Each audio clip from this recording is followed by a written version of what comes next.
We're here tonight to honor JR, or maybe we should call him RJ, Reverend Joel. Nice.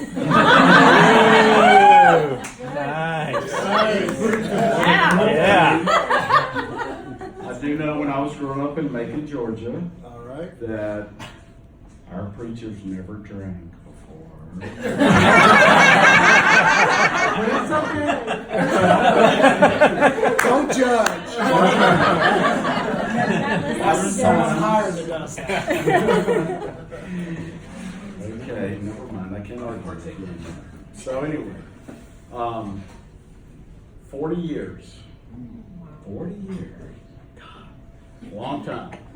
So give y'all a little bit of history, which I think most of y'all know about. But I guess I hear, because I was still in college, but Joel started in 1970. Ow, he's on the wall. It just takes 2 like drinks, and it's an hour and a half past my bedtime. Started an internal audit in New York City, and I don't know. It's just me. I don't know. I mean, it just doesn't seem like Joel and internal audit kind of fit together. So I'm not so sure that you really were utilizing your strengths back then, but it did work. I mean, you were able to move very high up. You ended up running the real estate financial management group in Tampa, and that's probably about the time we got to know each other. And then in 1999, which doesn't seem that long ago to some of us, but Joel called me and that we had an opening in real estate for kind of the head. I don't even want to explain how weird the organization was, but it was like the head of asset management for the Southeast Southwest. And he said, "Do you think I'd be okay? We might could talk about it." And we talked about it, and I don't know whether you really wanted real estate or you wanted to come back to Atlanta. Get back to Atlanta.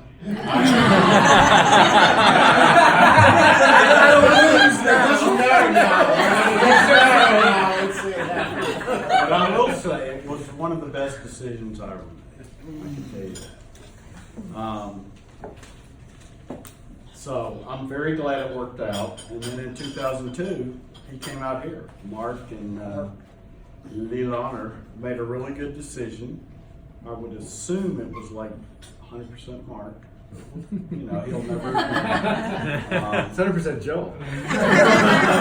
Oh, Joel called you too? Well, he called me. He said, wow. "I want this job and I need to be here." And I said, "Okay." Wow. Joel gets what he wants. I had a lot of coaching from James.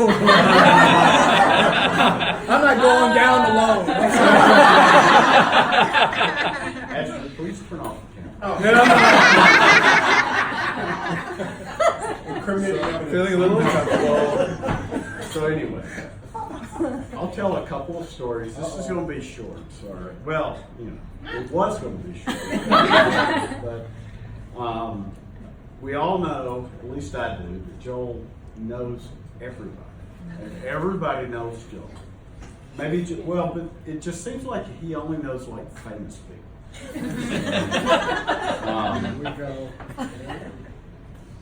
All you got to do is walk down the street, and then you'll know.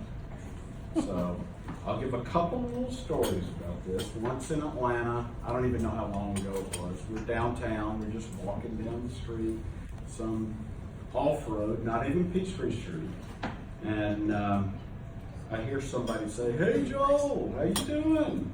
And I look up, and it's like Andrew Young, who's like, UN ambassador, famous guy, and he's like, "Joel," and I'm like, and Joel's just like, "Oh, I'm doing good. How are you?" Then, a couple of years later, or maybe it was before this, we go to this black tie event in Atlanta, and I'm there with Joel and Joe.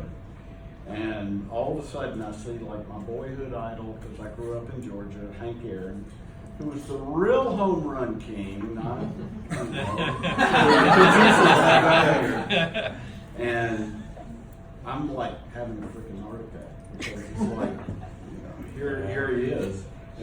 like, "Hey, Joe." Anyway, there's a lot of stories. Or as Donald Trump would say, many. So it's a lot of fun to hang out with you. I can tell you that. Even walking on the streets of San Francisco, people come up to him. I had no idea he could have been a pro baseball player until I found out how good he was in baseball. So, anyway, I will say though that it was a sad day that earlier this year when Joel came in my office, and I thought it was all going to be okay, but he said he was retiring. I tried to talk him out of it. I kind of ignored it for like, 2 years. Don't think it would go away. You need a plan. I need to tell people. And, I'm gonna leave at 3:30. So I'm sure a lot of y'all felt the same way. Pretty much everybody in this room, except maybe Mike Pace.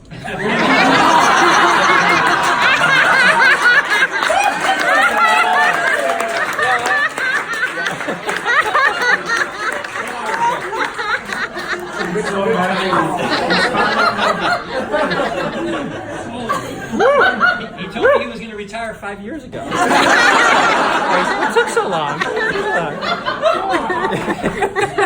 If there is one positive, I'll say, now that Joel's gone, and I really wanted Betsy to be here because she could have said, she would have said this isn't a good thing, but I would say it's positive. I'm now the longest tenured guy in real estate, at 37 plus. So, not quite the 40. You'll see. Anyway, I'll give up the mic here soon, or drop the mic. I had no idea what that was. But I will say, seriously, that Joel, you leave behind a legacy of leadership that will endure for a long time. Your true caring, your mentorship, personal focus on developing people is really just so evident in how many leaders that this office has produced. And I know you're very proud of that. I am too. Sorry, I'm not real good at the impromptu speech. That's all right. So here's to you, Joe. Thank you for everything you've done. You've really made our platform the success that it is today. And you've made us all better people by your example and your guidance. And it's really a true privilege for me to work with you, know you, and be able to call you a friend. So I wish you nothing but the best. You deserve it. Thank you.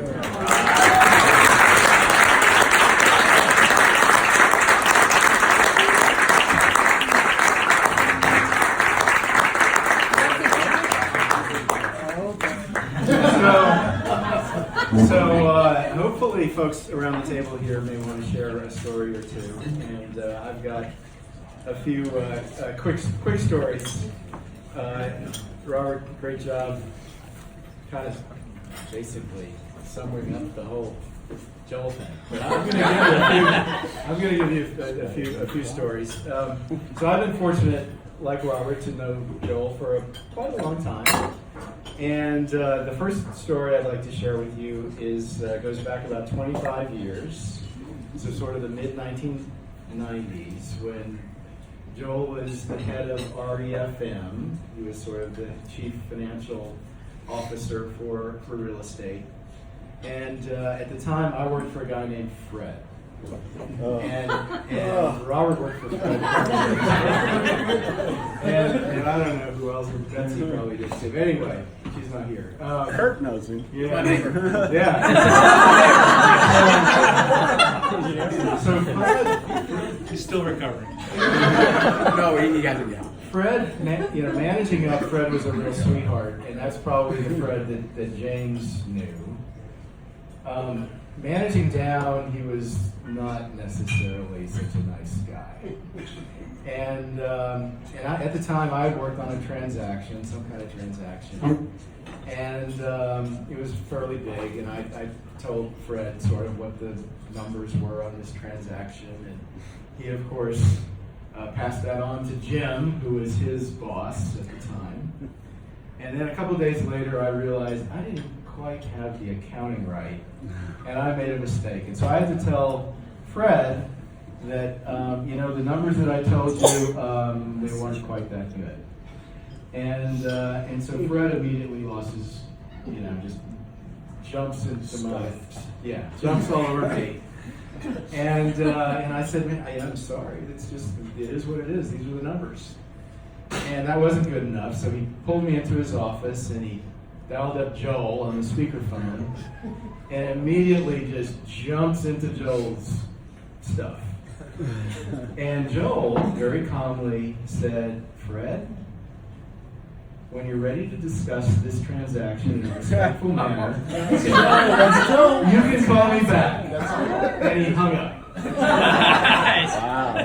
And Fred is sitting there at his desk, and he's turning red, and smoke is coming out of his ears, and he said, did that so-and-so just hang up on me? And I said, yeah. Thank goodness. And Fred sat there, and after a couple of minutes, the color returned to his face, and he started to get a smile on his face. And it was kind of like, remember that scene from The Grinch where his little heart? and Fred dials up Joel and apologizes for the way he behaved. And we discussed the transaction in a calm adult kind of manner. And it didn't matter that Fred was probably 2 levels above you at the time, but you weren't going to, make a show. Yeah, exactly.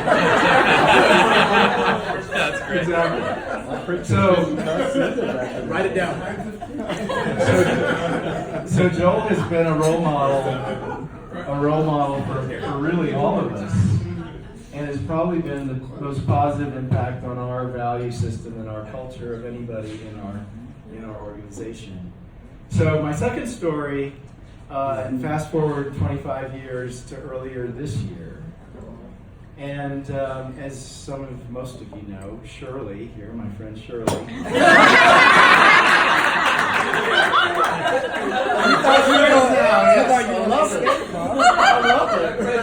So Shirley is one of the folks that Joel, one of his children, who's his favorite, exactly.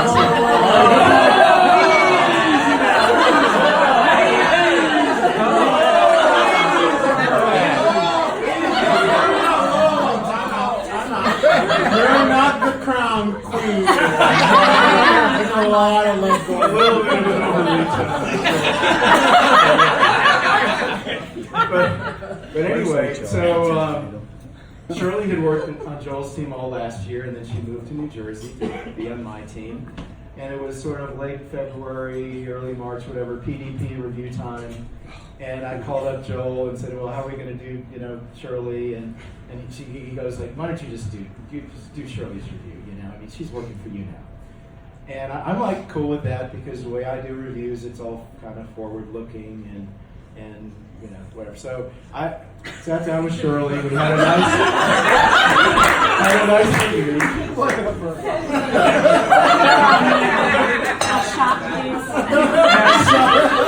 Would y'all like me to give you the? No, I'm just kidding. And we talked about Shirley's, kind of goals for the year. Everest and comes to mind. Focus on and the priorities. And at the end of the review, I said, so is that kind of how Joel does it? And Shirley goes, no.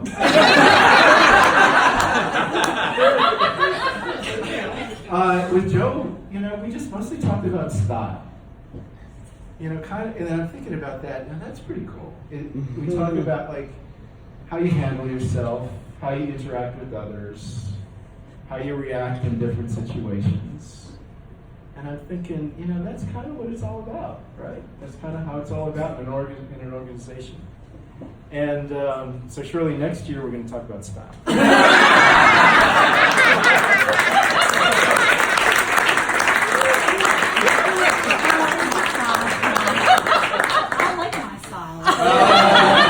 People gets it. It's clear. And it's all black. So So I have one more story, and then I'm going to pass the mic to somebody else who maybe has a story. But my last story is, so this was about how the influence you've had on MetLife over the last 40 years. And my next story is about why I know you're going to be really good in this next chapter of your life. So, so this is a little bit personal, so just kind of bear with me. My first, my ex-wife, my first wife, had really difficult problems with addiction, and it ultimately resulted in a very difficult divorce for me, which Joel was sort of generally aware of all this stuff. And then about almost 6 years ago, it actually ended with my wife dying in an accident that was related to her addiction. And it was a very, very difficult, time for me and my 3 daughters. And at the time, Joel sent me a little note. It was maybe, a little paragraph. And as I read his note, I just had this feeling of warmth and comfort and compassion and spiritual perspective, and then optimism and hope. And Joel, I'm pretty sure I said thank you when you wrote that note, but I don't think I ever told you how much you helped me get through a very, very difficult time, and my children too. So I personally know that you're going to be really good at this. You're already really good at this. And that the Church of the Valley, like MetLife, is very fortunate to have you as their leader, spiritual leader, leader in terms of values, building community, and helping people get through very difficult times in their life. So thank you for everything. Thank you.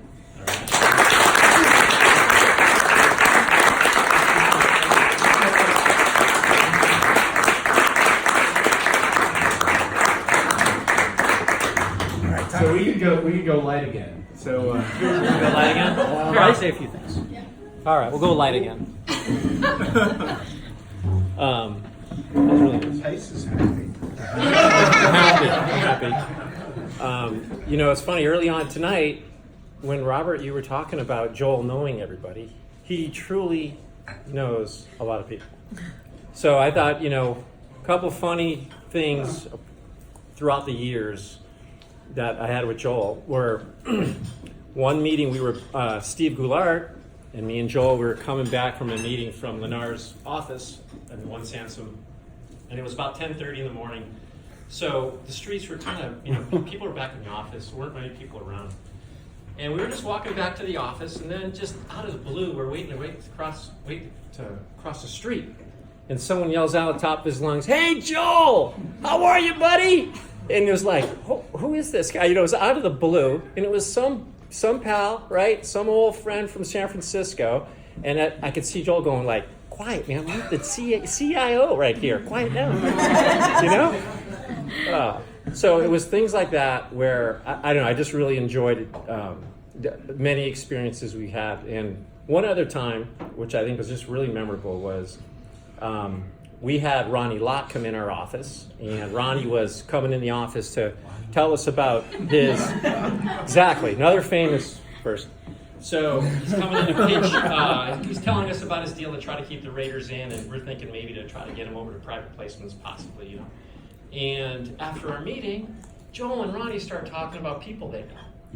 And then it was the world famous sprinter, Ronaldo, and was like, "Wait a minute. I know Ronaldo." And Ronnie tried to call him up on his phone. They were just talking. And when Ronnie called him, he didn't pick up. And Joel goes, "Wait a minute." He goes, "I've got him on my phone. Hold on." Calls him up. And in a minute, Ronaldo picked up the phone right away. "Hey, Joel!" Too funny.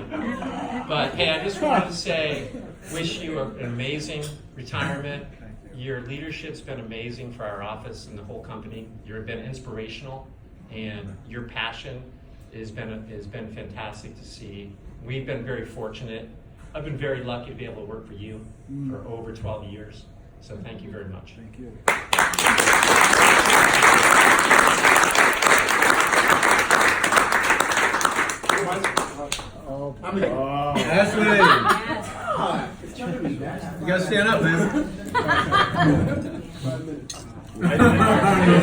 It's gonna be really, really short. So Lighten it up. So everyone knows Joel's favorite phrase is, "That's right. That's right. That's right." Especially when you sort of connect with them on ideas. Jackie doesn't know that.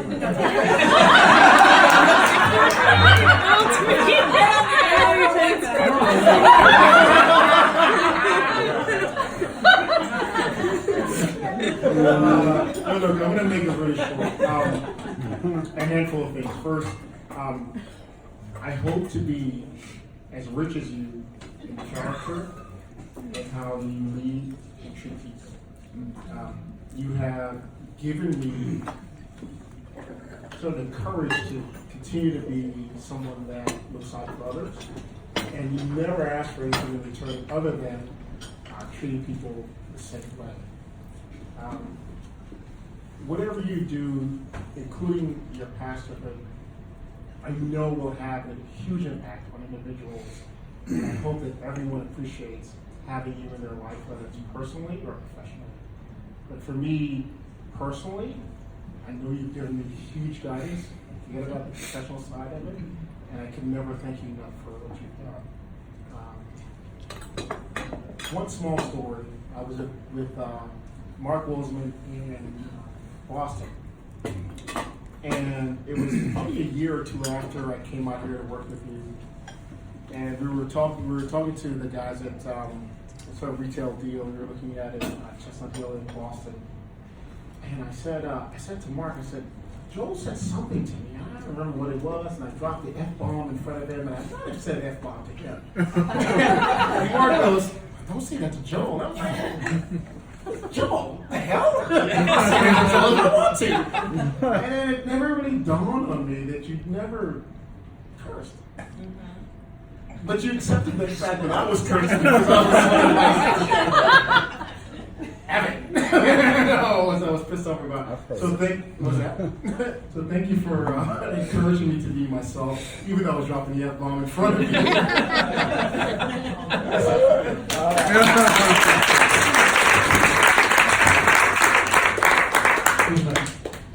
James.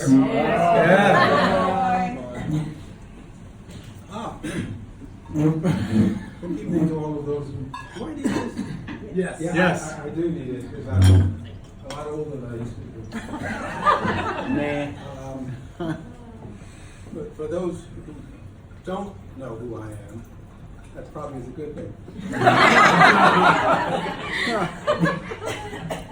I did spend some time at MetLife. I think it was about 38 years. And it was a few years before Joel.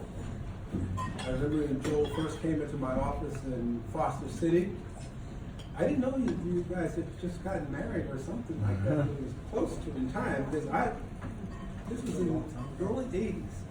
And I said, who are you?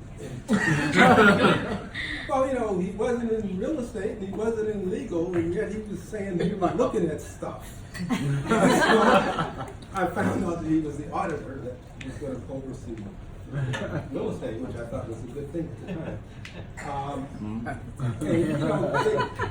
They did need some overseeing, not our office, of course. Those other offices where people like Fred and Charlie were that needed some overseeing. But I've been out of real estate since 1997, so that's a long time. I think someone said here that he was not born or something.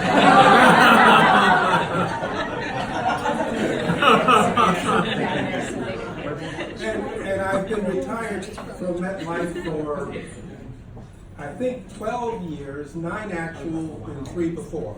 Well,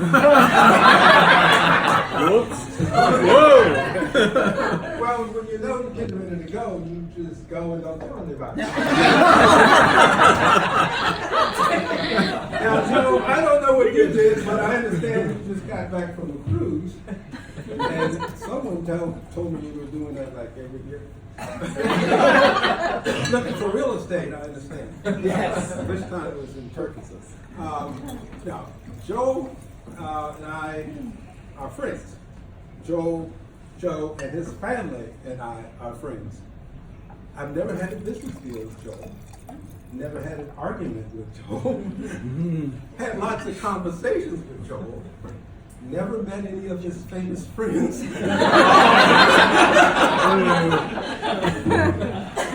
Until now, I thought I was the only friend he had.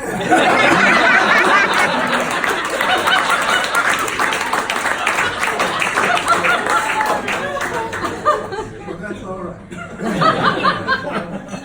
But I will just share this one story, which I think epitomizes who Joel is, to me anyway. It was a real estate conference in the 90s.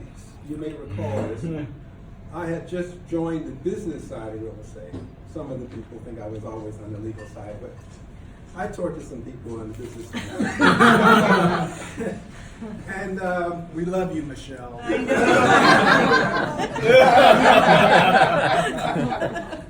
Jerry Clark had this conference and everybody was there. And I was the head of something called Mixar at the time. And Jerry wanted me to make some sort of speech, which I did. But the person that made the speech before me was Joel. And I don't know if anybody else in the room was listening to him, but I was. That was it. And He said listening to him. So boring. Famous Robert Dufresne. well, you know, Maya Angelou said, it's not what one says, it's how to make you feel. And Joel in that room had a presence, and I think everyone knew it. And what he was saying was real and genuine. May not have fancy words around it, but it was to the point. I followed him with a better speech. And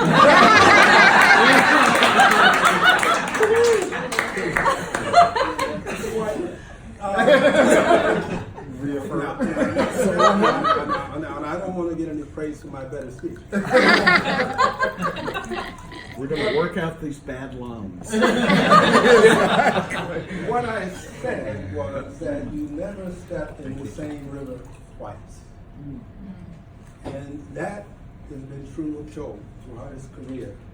Takes on more and more challenges.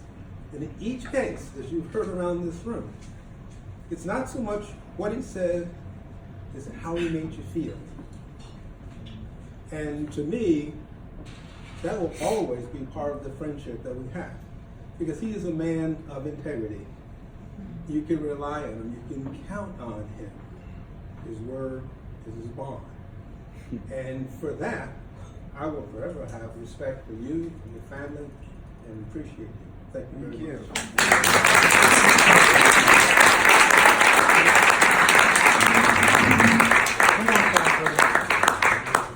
I think Joel's next.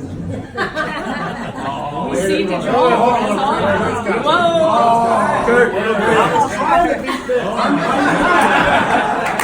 One objective. I'll make it short. We don't have 45 minutes, Joe. I'll let y'all in here real quick. But I may be the only one in the room here that never worked in the same office as Joel.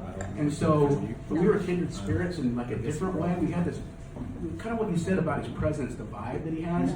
And so every year I look for a way to say something really cool and creative about him, about how much I loved him. And I always hoped it got me scorecards. I kind of hoped he knew it was me that said it. He did. He's cool. He did. And so it's just an odd thing. Like we never really worked together, and I think now I'm paying the penance because you had to work with Fred for all those years. I don't forget. I don't think he came out to California once when he was out there. You're lucky. Yeah, but now he's my neighbor, and so so what goes around comes around. But I just, I always thought about the R, Joel. Oh gosh, here we go.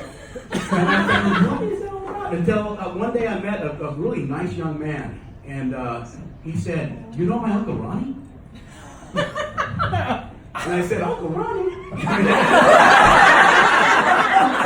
that high voice. So the only time I ever saw Joel get kind of stern, he said, if you want to get a job, you talk really, you kind of right, very bright. I was impressed. But nonetheless, you're such a great mentor. I said, okay, I only going to solve this. I got to try whatever I can to help this kid out. Great kid, by the way. Yeah. And so when I look around this table, I see all these people that, and this has already been said, but what you've done, the investment you've made in people, and how that's blossomed into this great thing all across the organization. You go around the table, all these people, that is the great contribution you made. You made a lot of awesome contributions individually, but it's that multiplier effect that of all the other things you did, which we all appreciate and will remember forever. So thank you, Joel.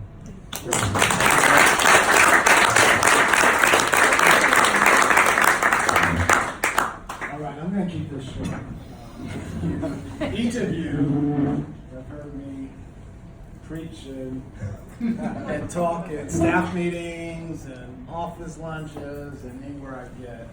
But my ultimate goal is to make sure that whenever I encounter someone, there's something memorable, whatever it is, and show that I have interest in the person. Because it's very easy. So hard to believe that when I started my career in internal audit, I was actually a very shy person and would never stand up and speak like this. And I just learned that as long as I ask the right questions, that someone will speak about themselves, I don't have to worry about the conversation. The conversation just flowed. And so I just practiced that from my early 20s, that, you know what, I'm shy, let me ask you the right questions so the conversation will go, and then I'll get feedback. Oh, what a great conversation I had with you. And then it's like, all you did was talk about yourself. And that became the magic. So for those of us around this room, and you, Tony, sometimes, is that, when it's hard to kind of just ask someone the question and just let them talk. But I've just been absolutely blessed with, being at MetLife. I said that in the email, but also working with great people. James understated his role in my career. He was the guy that I would call anytime a relocation came up, and he said, you need to do this, this, and this, and I'll do it. And then I'll call James and say, they said yes. He said, okay, go to Tampa, live on a golf course. It was so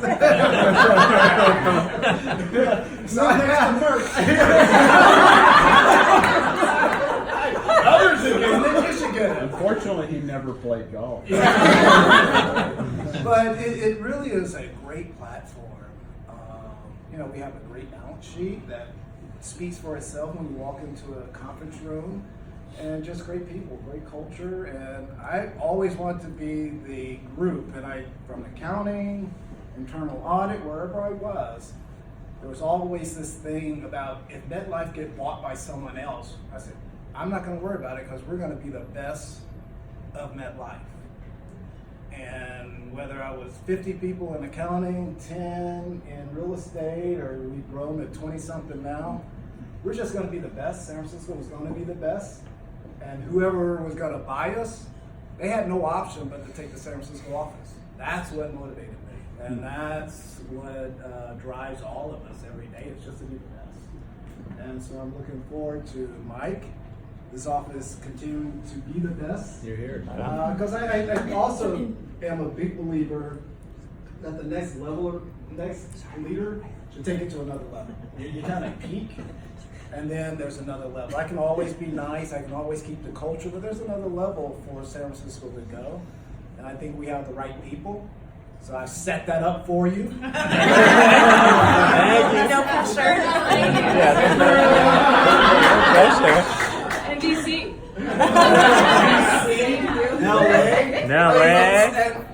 So when I sit back, it's just really cool because it's really just hiring the right people, building the relationships, and we all want one another to succeed. So I'm just grateful for the folks that I have, Jackie doing what she's doing, and by the way, at some point when I have a time, I'm going to write a management book, and every chapter will be dedicated to Jackie Denny.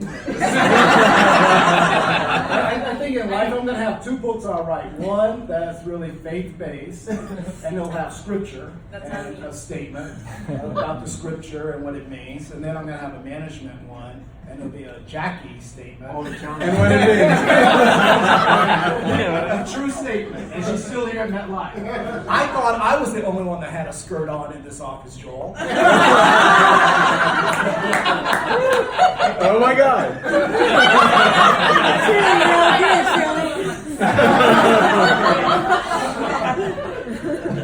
And then I'll get a Janine to come in, open the door because I was on crutches. And she just jumped up. I wanted to hire her right away just because of politeness. But I'm just, it's just been fun. To be able to get your character out, that's always been it. It's Dan getting comfortable teasing me about the Warriors or whatever. So always hit a point, and that's when it's like, I crossed that line. Because I don't want that line of title, Joel, managing director. I just want to be Joel in the office, and that's what I tell our church. I just want to be Joel. I want to be the guy that helps all of us be better people, to do more for society. Because we have a broken everything, it feels like. And so you all are a solution for your own little world to impact. So impact your own little world. That's what my job was. My world grew over my career, but every time I just wanted to influence my little world. I can't change the whole world, but just mine, I can influence. So thanks for coming out. Every one of you means something very special, so I won't go around this table and talk about each one of you. But I do look forward to continuing to have relationships with hopefully all of you, but at least most of you. I know I'll hear from, it's going to be the second time Dan to get a shout out, because I know he'll be calling on me for basketball tickets. Joel, your Warriors steep, you're going to look all the way over here for that. But just all of you guys are special.